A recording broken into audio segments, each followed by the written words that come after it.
I think growing up in a generation that saw every aspect of human life transformed by technology, the question was, why can't that technology transform the way we move?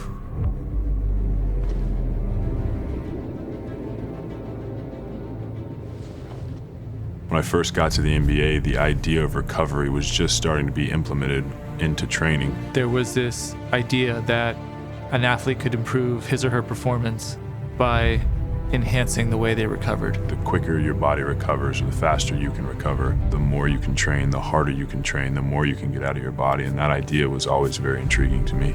The difference with me is that I've always wanted to push myself harder, and I was always looking for ways to help me push myself more. Whether it was technology, different training techniques, I always wanted to be on the forefront, doing things that no one else has ever done before so that I can create results that no one's ever done before. The idea of recovery was in such an early stage when I first came into the NBA, using technology and using different products to be able to implement recovery in a much easier way, in a much better way, a way that's sort of tailored for us. That was an idea that I was excited to embrace and excited to collaborate with. The idea of building a brand around recovery as opposed to training was a completely new idea at the time.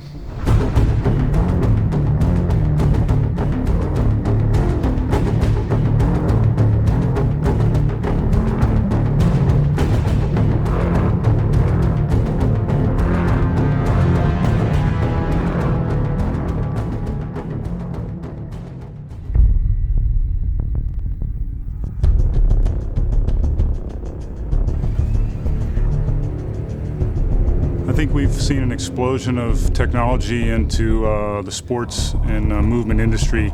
And really it stemmed initially from trying to get an understanding of the competitive environments that athletes are in today and really study the demands of the game. So as practitioners, when we go to school, we tend to learn kinesiology or anatomy based on textbooks, based on cadaveric studies, based on models that are not living, not moving. But the reality is we're working with living human beings. So there's been a huge movement in the last 10 years, really looking into living bodies so that we can see the whole body as a continuum.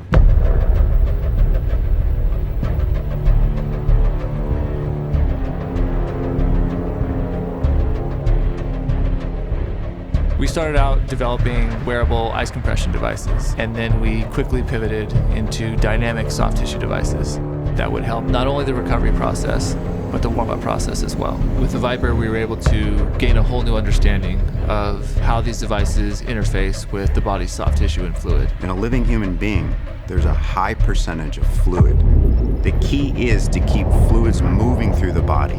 Nothing in the human body is meant to stay still. And that really opened up our eyes to this idea that vibration and percussion could change the physiology of the body and change the way we move. That led us to experiment with developing a device that directly applied percussion to the body. And that became the Hypervolt.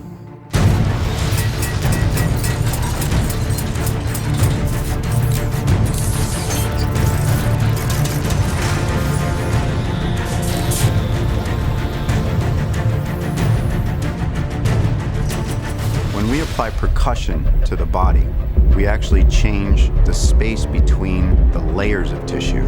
So not only does it change the temperature, but it changes the spacing between the denser layers of tissue.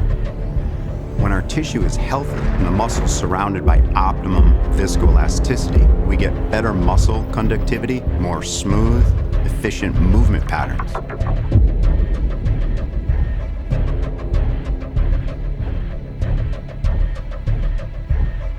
The truth is, the only way a tissue in the human body will change is with habit. This is why these devices are so powerful, because we can educate our athletes and our clients so they can do their own at-home hygiene. So we have hygiene for our dental structures. We should have hygiene for everywhere in the body. These devices have allowed us as practitioners to really provide a tremendous amount of resources so that athletes can take this level of hygiene, this level of programming home, and enhance their ability to recover and improve their chances of longevity in their sport We engineer devices that change the physiology of the human body. These changes result in dramatic differences in the way the body moves and the way the body feels.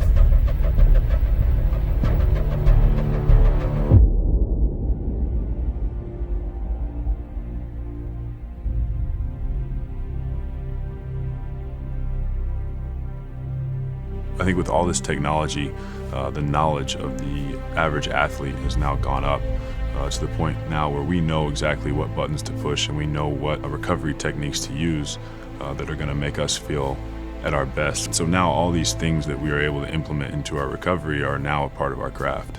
You know, I went from being the best in the world to, being out of the sport for 2 years because of injury. I think it's something special for me, and it speaks volumes to, the way that we've changed recovery and rehabilitation to the fact that I was able to get back to the top of my sport. Seeing athletes come in the league now with better access to technology and better access to just the information is really cool for me to look back and know that I was sort of a pioneer in leading that charge. We're now starting to see a spillover of this technology into the general public, really with the goal, I think, of enhancing their longevity. It's been pretty incredible as an athlete to be a part of a systematic change in the way we approach recovery and training and using technology in a way that's never been used before. To see it evolve to where, I'm seeing the equipment that I tested and used in every gym that I go to across the country and across the globe is pretty special, to feel like we've started something. We sort of have a responsibility to be the driving force behind that, because the more we question, the more we ask for, I think the better technology is going to be. It's not just to improve the athletes' lives, it's to improve everyone's lives, because everyone's an athlete in some way, and we all deserve to feel good. We were part of the movement that started the wave of helping athletes perform better, and I think now you're starting to see it spill over into helping just every human move better. As athletes, we started a movement, and I'm very proud to be a part of that. We helped start a movement, and that movement has just begun.